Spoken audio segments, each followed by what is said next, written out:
All right, I think we're live. It's saying recording. So, hello everyone. I'm really excited today to have another Meet the Expert interview with the gorgeous Katharine Newland from Katharine Newland Coaching. And Kath and I had basically a little bit of a network conversation a couple of weeks ago, and we both realised we had a lot in common. We are both plant-based converts, and what our topic is going to be on today is that we have both let go of alcohol. For me, it's coming up 6 years. For Kath, it's about 2.5. So welcome, Kath, and I'd love to hear your story, how you found yourself in this place. Thanks, Nick. Thanks for inviting me to come along and have a chat about this. Yeah, it's something I don't get to share very often. My friends and family just know that I've given up drinking, so it's great to be able to share it. Yeah, so what happened to me is I was, in my later 40s, and I had some health issues going on. So I decided to do a cleanse for a month. And I just followed some form of protocol, and I became plant-based, which I really enjoy, and that really works for me. But within that, I, stopped drinking alcohol for a month. And by the end of that month, I guess I felt so good. I gave myself permission to just keep going. And it was just keep going. So I did. I just kept going, and I've had odd sips of alcohol at different times, but nothing, I've never really drunk since that time. Yeah, that's really what happened to me. Had you ever done something like a Feb fast, a dry July, or an October before? Yes, I had. I'd taken off like periods of time for like a month before. And I suppose one thing I'd really like to share is actually that I used to dread going back to drinking. It was like, it was like there was some context to my life to saying you have to go back to drinking.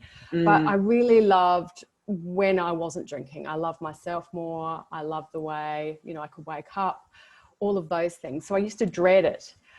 But also I'd like to share is the fact that I actually always knew deep down that I would stop drinking.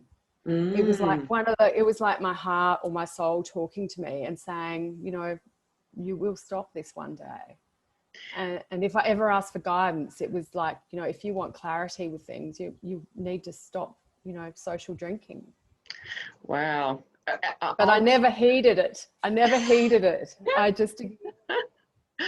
Isn't it interesting? I had definitely done many dry Julys and Feb fasts, but I didn't know how you did life without alcohol. So I could never see how you did life without alcohol, because it was such a big part of our social life. And I suppose I loved alcohol for the escape, the false relaxation, as we know now. But it was definitely something I just didn't know how you did life without alcohol. So it was huge. And I have to agree with you. I would do a Feb fast, and I would just, be amazed at how much better I felt. I would always sleep better. I loved waking up feeling energized and not feeling guilty about how much I'd drunk the night before, or had I embarrassed myself. And it really was in stark contrast to everything else I stood for, because, I'd been a dietitian. I've been a dietitian for nearly 30 years. So I am just like so focused on health, and alcohol just didn't seem to align with anything that I was speaking about, Yes, I really appreciate that, because what I found was that drinking alcohol was like a holy grail. So it's like, no matter what you did, it was okay to still drink. Mm, mm, Even if it wasn't aligned with your values or your health or any of those things, it was still okay. mm, And or even frowned upon if you didn't. You know, it was like, it's just woven into the fabric of our society. mm, So what I found was, when I decided, and I think that is one of the keys, is actually making a decision, like, I'm not going to drink anymore. You know, not just an intention, but an actual decision. So every time I felt like having a drink, I just chose not to. mm, mm, So, and then as the months and weeks went on, it was like, I feel like it was like the layers of an onion. So I think it was revealing more of who I really was without having this false sense, or putting this poison essentially in my body. And mm. I agree with you. It was like, I slept better. There was no embarrassment. There was no wondering what I've said. There was no having to buy alcohol. I just was clear. I didn't have to worry about drinking. So it just, like, 90% of my problems went away Mm, mm, mm. And I just have without to, you know, this. yeah, yeah. And I just want to point out for our listeners is that neither Kath nor I would have classified ourselves as an alcoholic. However, we drank a lot. It was nothing for me to drink a bottle of champagne. And I would easily drink a couple of glasses of wine most nights. And it was something, you know, it was the 5 o'clock thing. I wanted it. It was a definite addiction from that point of view. You know, we hang out for a coffee, we crave chocolate. It was that real pull. So not doing it was a real effort. Most definitely. It Yeah, takes a different way of thinking. it does. Um, Yeah. yeah, and I think for me is probably I drank a little bit less than that, because I don't think my liver was that good, you know, like I'd get quite sick. I wasn't so conditioned. But I did go through periods of my life where I did, like, you know, I'd slow down and I'd speed up depending Mm, on what went mm, on. But when I went out, yeah, it was tricky with friends, mm, because it triggers something in them, because they want you to drink, because that's how you were, and that's how we, you know, get together. You know, it's either a coffee or wine, mm, or mm, alcohol. So, you mm, know, there's a whole range of places that, I mean, I still go to, but, you know, it's not the draw card that it used to, like going to bars, which I love, mm. but just don't go there anymore. Yeah, yeah. And it can be quite tricky because there's this implied judgment that because you've given up drinking, you're judging other people now because they're drinking. And I have to say that, you know, I know that we know we talked about this. There's no judgment because we get it. Like, we get why you want to drink. Do you know what I mean? Yes. It's just that now that we've experienced the other side, we can see the incredible freedom, and you can't begin to even believe that there's freedom because you feel like you're missing out on something. I know that I would feel like I was missing out on, you know, the fun, yeah, so many things. Whereas now I just realize, wow, I have got so much freedom because I am not constantly having to resist that, you know, that pull anymore. And because I know that life is just so much better without it, you know? I agree with you entirely. There's, I don't know, the freedom's immense. The freedom's Mm, immense. mm, And also what I'm noticing too is my health is like, I think, because when I used to drink, then I'd eat chips, and then I'd eat, yeah, you know, all of those other things. So there's like my body's more of a temple now. yeah, yeah. So I like to look after it.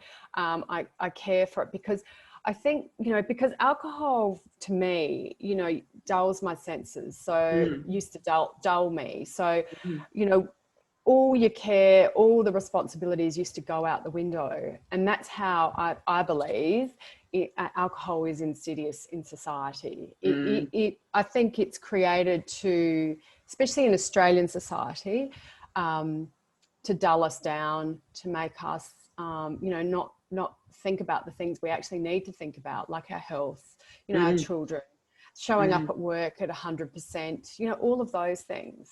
So much, so much. And I used to call it the one drink effort rule, because you wouldn't you? You'd have one drink and you'd go, oh, you know, flip it, I'll have the wine, the cheese, or flip it, I'll have another glass of wine, or I can't be bothered to make dinner. You know, it really just dissolved any willpower. And I think, you know, like we were saying, until you've taken that break, until you've experimented, which you know, we both encourage people to do. I probably did about 5 years of experimenting, you know, fed fast here and a dry July there, before I just thought, no, I can't do this anymore. You don't realise what alcohol has stolen from you, you know. It just, absolutely, it's amazing. And I know for me, you know, I've got breast cancer thrown in that mix. So I got breast cancer when I was 48. I probably stopped drinking for nearly a year, and then the organic red wine crept back in. I, you know, convinced myself that, you know, organic red wine would be okay. And then, yeah, I think I overdid it one Christmas, and I just thought, what are you doing? What are you doing? And I, you know, because I'd kind of been suppressing that information that, you know, the link between alcohol and breast cancer is as strong as the link between smoking and lung cancer. So what was I doing to myself? Do you know what I mean? And I know that, you know, so many women still don't know that as soon as you take a sip of alcohol, your estrogen levels begin to rise, because your liver has to break down that alcohol. Alcohol is a toxin. It's poisonous, people. Yep. We'd like to let that little fact slip over us, don't we? You know, but it's toxic. And so your liver actually stops doing all these things like breaking down estrogen, breaking down cholesterol. And so for women, it's a double whammy. And your estrogen levels begin to rise. Any half-processed estrogen in the liver gets thrown back into the bloodstream to be dealt with later. It's that half-processed estrogen, which is actually, linked to the cancers. You know, it lowers your willpower. It slows down your metabolism because your estrogen levels have gone up. Estrogen is a fat storage hormone. I mean, trying to lose weight and stay healthy drinking alcohol is virtually impossible, if not impossible. I'd also like to know your view at midlife, because I think I've just found myself far more noticeable. Like if I notice, stress a lot more. So I feel like I'm far more sensitive to stress. So I can't handle stress like I used to. And I was just wondering about, you know, the midlife ramifications of alcohol, because I think I've read in a few places we are far more susceptible to, you know, the effects of alcohol, and it's just, you know, even worse for us. Could you talk to that? Look, yeah, I think probably what we were talking about a little bit before we got on live was the fact that alcohol is a toxin.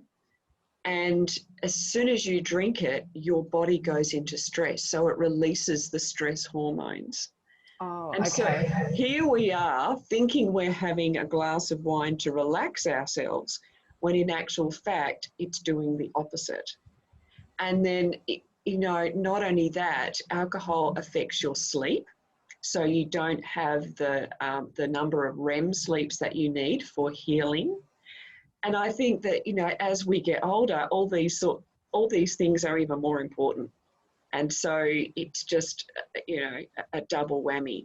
And yeah, it is, you know, our hormones are changing, everything. So while I think it's the time of life when women tend to start drinking more, because we've finished our childbearing years and now our kids tend to be, you know, beginning to be teenagers, we kind of feel like, oh, we're let off the hook, and so we can go back to a lot of our social things that we perhaps weren't doing.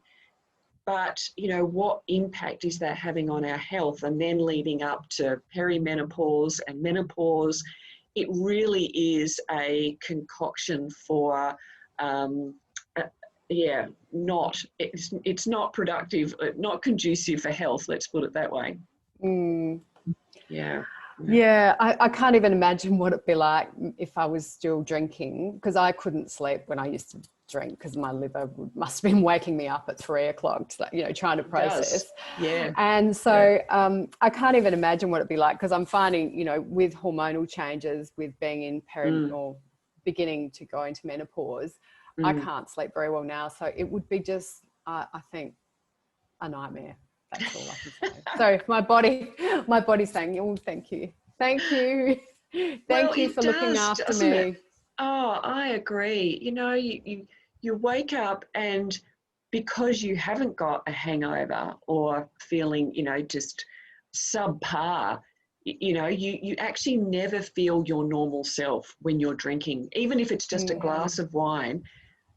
Every single night, you always wake up feeling subpar. So you just never feel like, that you want to exercise. So every aspect of your life is affected.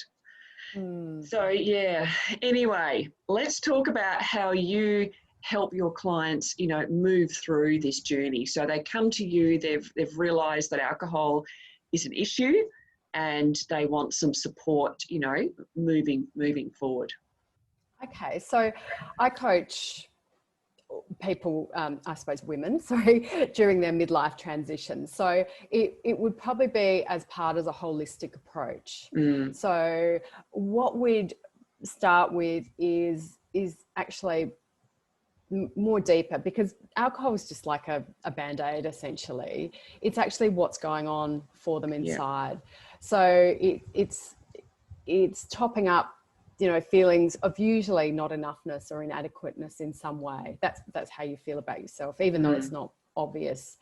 So we actually start with that. So we actually start with looking holistically at their whole life, and actually what they want for the future, and the things they need to do to get there, and what they actually need to believe. So it is a lot, my coaching is based around a lot about beliefs, and how those beliefs can fuel us or actually hold us back. So I had a belief around alcohol that it was just necessary. It was part of life, for example.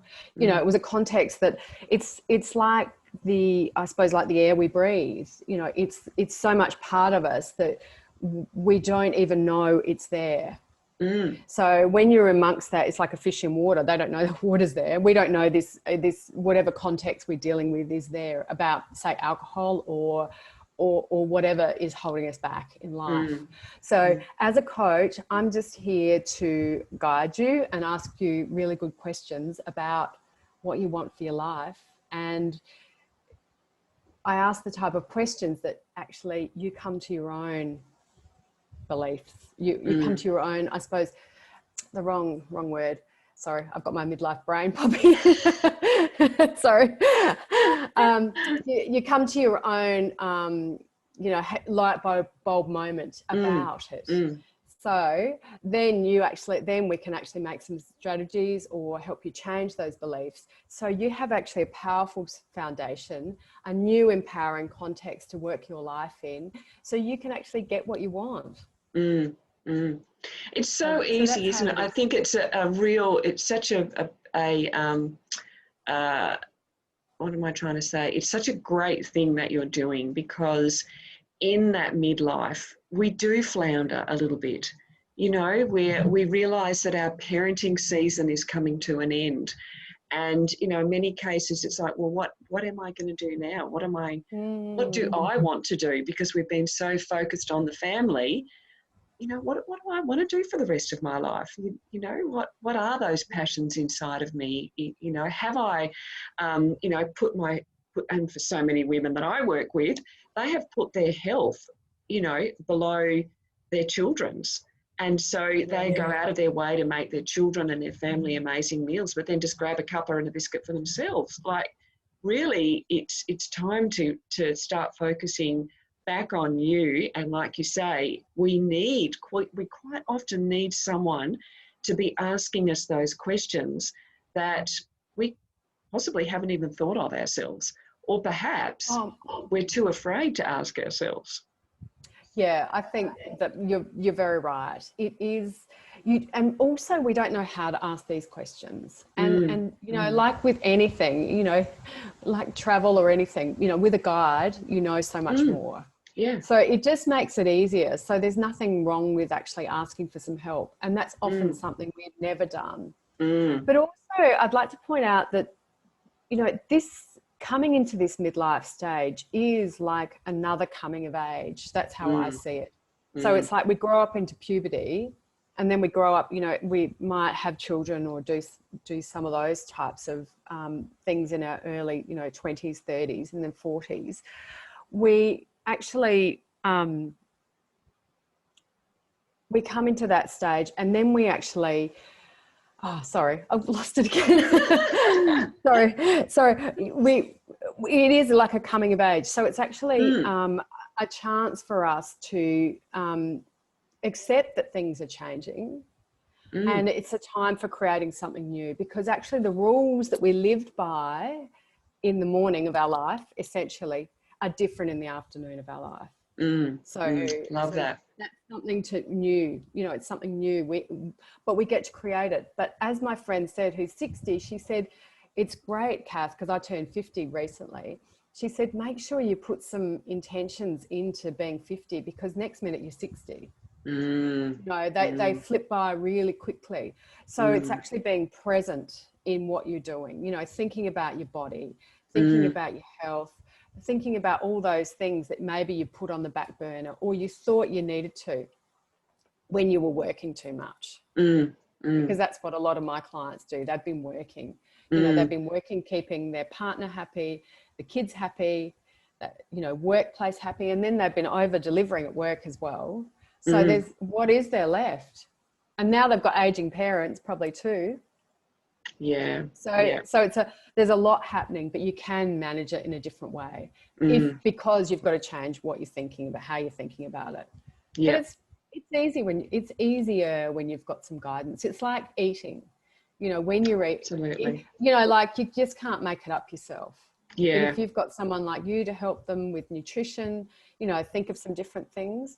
That's right. I just remember our conversation a few weeks ago. We talked about being plant-based, and I never thought I'd be plant-based. I grew up on a farm, you know, I grew up, you know, as a meat eater, and, you know, drinking milk and all these things. So it actually takes sort of a quantum shift of your mind to start thinking about things in a different way. And there's nothing wrong or right about eating meat, or there's nothing wrong about it. But if you can get some guidance and realize what's right for you, it just makes things a lot easier. You don't have to do it yourself. Yeah, I agree. And I think something I have lived my whole life by is I don't want to look back and regret. Yeah. So I don't want to look back and regret that I didn't do something that I want to do or I know is good for me. I mean, I remember being 23 years old and scared to death, but I knew that if I didn't go overseas, I'd regret it. And so I did. You know, even, you know, home educating my children was massive. But I didn't want to regret not trying something, not doing something. And I think that, you know, just getting back to that experiment, you know, if you are struggling with alcohol, if your ears prick up whenever you hear someone talk about, you know, becoming sober or not drinking anymore, and you feel in yourself that you know, I believe you know. That's right. You know. Do an experiment. That's right. In here, start off by just doing an experiment. Yeah, look, absolutely. But you know, like you're saying, if you're really serious, get some help. You know, we'll be putting Kath's details in the show notes. Check her out, you know, go on, you know, scope a page and, you know, stalk her and have a chat. Yeah, that's right. That's right. Have a chat. I'd love to chat. Yeah, absolutely. So that brings us to the end. So do you want to tell people where they can find you? Sure. Well, I've got a couple of places. My website is katharienewland.com, and you can find out all my some details there. or you can come to my Facebook page, is the Women's Midlife Collective.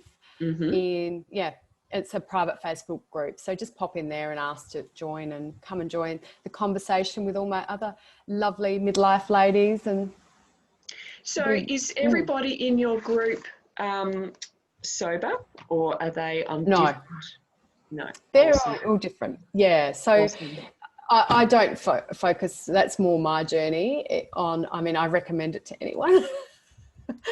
But no, they're not in that group. No. Awesome. Okay. Well, I will put all the links down below in the show notes, and thank you so much for coming and chatting with me today, Kath. It's been very enlightening, and we just really hope that anyone listening will listen to their heart and just take that next step towards not drinking at all or drinking less. Yeah. So thank you. Yeah, I'd say just listen to your quiet voice. Listen to the quiet voice, not the big, loud, yelly one, the really little quiet one. That yelly one that's saying, I can't do life without alcohol, but what will I do with that? Yeah, touch your heart. That's what I always do if I want to get in contact. Yeah, great. All right, thank you so much. Bye. See you later.